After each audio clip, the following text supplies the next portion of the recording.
Hi, I'm Macy Robinson. And I'm Julie Hardy. And you're watching Wolfpack News.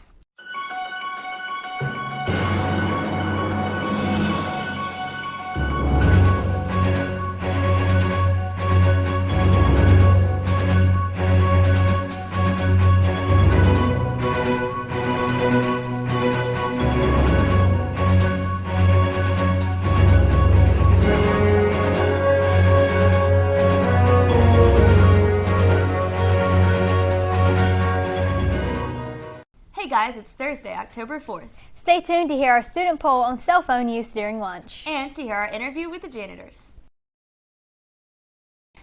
Thursday, October 18th is FAFSA Day in the Upper Campus Library. What is FAFSA? FAFSA stands for Free Application for Student Federal Aid. FAFSA helps with financial aid for college funds such as grants, loans, and work study.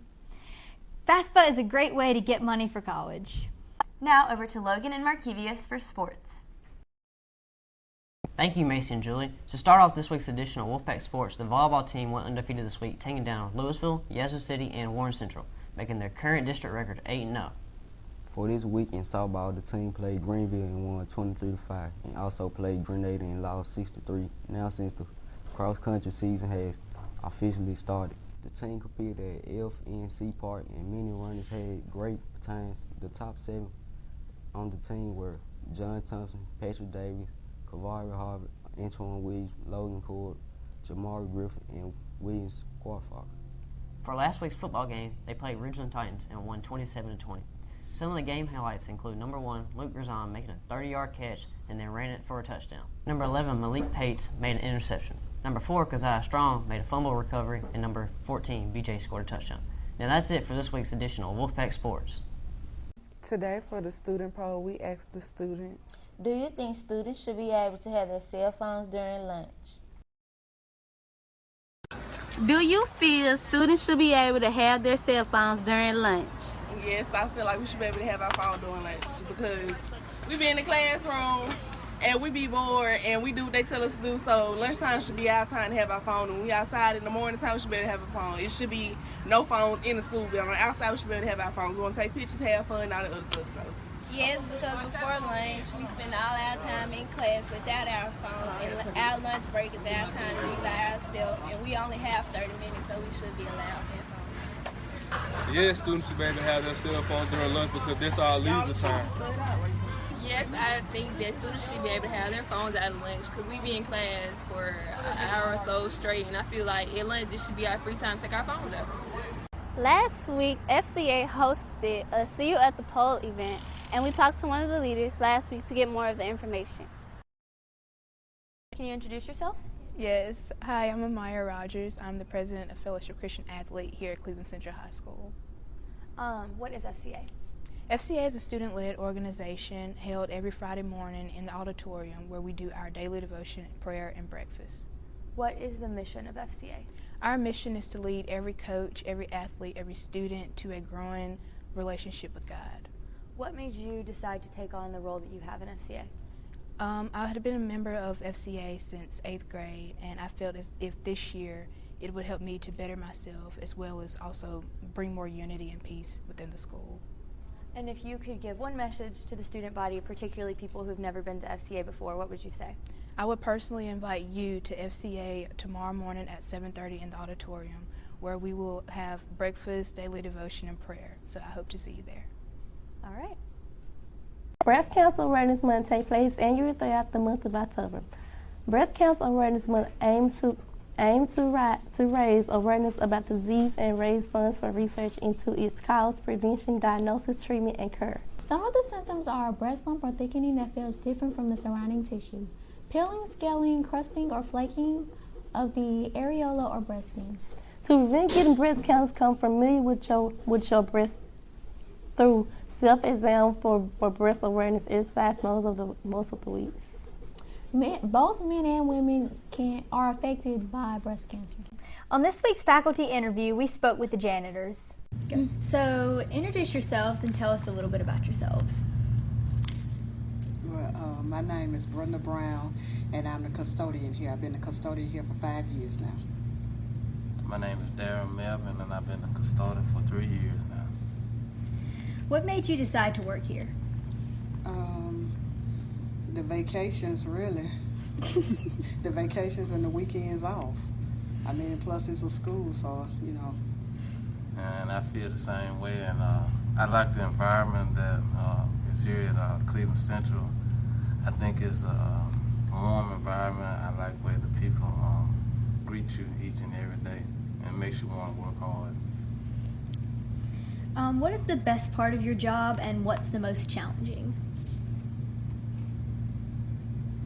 The best part of my job is seeing the results, you know, once I get to doing my chores each and every day. And I really don't have a bad situation for the job is concerned because each and every day I try to do my best and put God first.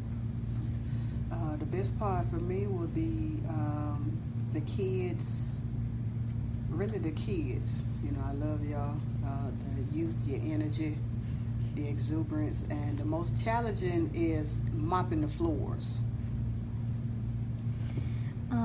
What do you do in your free time? Probably read or watch something on TV that's funny to me, or watching football. And me, myself, I like to play a lot of sports like basketball, jog each and every day, and watch a lot of sports on TV. All right.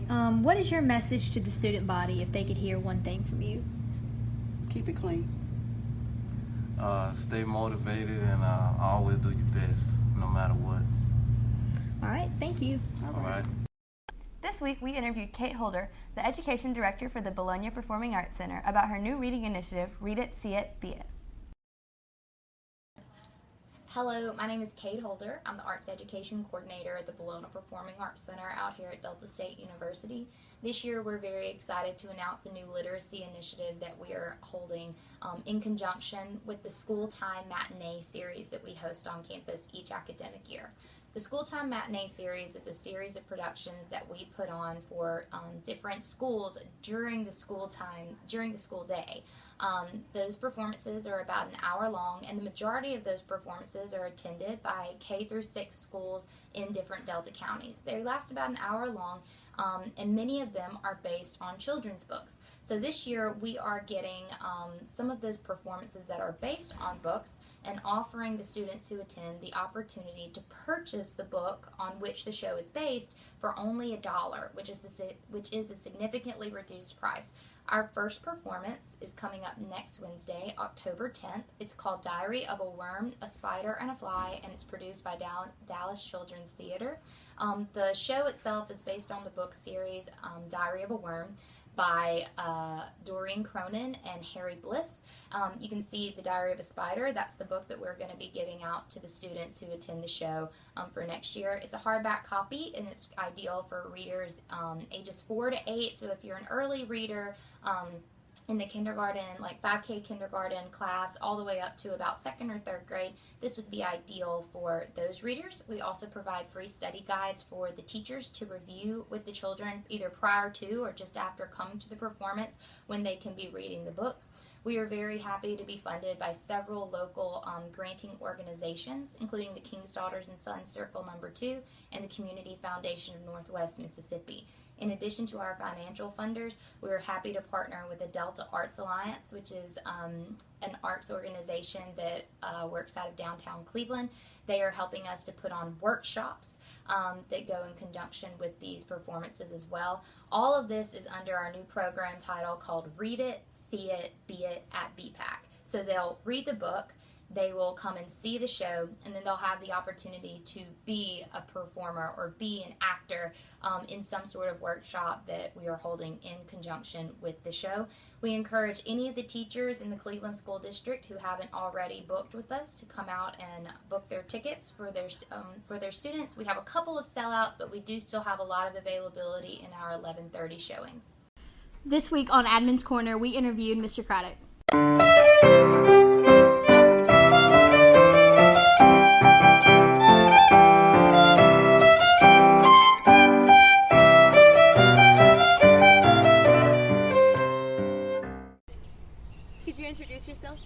My name is Stephen Craddock. I am an assistant principal here at Cleveland Central. I'm in my 28th year here on this campus. I taught history and geography for 18 years. Was the head coach of the swim team for many years, sponsored lots of clubs. I enjoy playing ultimate frisbee. That's who I am. All right. What do you think is the importance of school spirit in our school? School spirit can make a school year outstanding for everyone that participates. And I'm not just talking about for this team or that team. I'm talking about overall everything we do, whether it's Pennies for Patients or other fundraisers, Toys for Tots. We can show our school spirit and make Cleveland Central High School the most outstanding school in North Mississippi. We're already the most outstanding school in the entire Delta, but I want to take that up a notch. There's so much potential at this school. If we just tap into that potential and tap into the school spirit that teenagers just naturally have, we can really start an avalanche effect and achieve our goals, move on up, not just in athletic polls, but in academic polls, and make Cleveland Central High School one of the most talked about schools for positive reasons in the state of Mississippi. What do you think are some ways that students can show their school spirit? Not just participating, showing up as fans at the football game or the volleyball game or the softball game or at the swim meet, but when we have theme days, whether it's homecoming week and it's superhero day, or the cheerleaders tried very hard to come up with ideas that everybody could participate in, something that everybody would have in their closets. And we saw a good bit of that yesterday, but I'd like to see even more, most of our student body participating in school spirits. School spirit also includes participating in fundraisers, community service, and wearing your Cleveland Central High School shirt out in the city of Cleveland when you're doing community service. Just getting our name out there and letting people say, man, that school's got it going on. I don't know why I'm sending my student here or there when they need to be at Cleveland Central. And finally, what are some of the things that you think we have to be the proudest of at our school? We have been able to come together as a school when no other school in the Delta and very few schools in the entire state have been able to do when you combine two schools. We have done what nobody thought we could do. We have proven them wrong. It's one of those things you can say when, if life gives you lemons, make lemonade. Well, we have made lemonade, and we are showing the world, especially Cleveland and the Delta, that we are an outstanding school and we are a benefit for this community. All right. Thank you, Mr. Craddock. You're welcome. 9th grade, Braylon Sanders and Audrey Robinson. 10th grade, Elijah Minter and Mariah McCain. 11th grade, Jakiris Luckett and Lauren Livingston. 12th grade, Coleman Schwartzfeger and Caroline Verdon. Congratulations to our Students of the Month. 9th grade, Ryan Small. 10th grade, Jessica Ramirez. 11th grade, Michaela Hudson. 12th grade, Carlos Webb. Hey guys, thanks for watching. Make sure to like, share, and subscribe. If this video gets to 45 likes, Brandon will get pied in the face.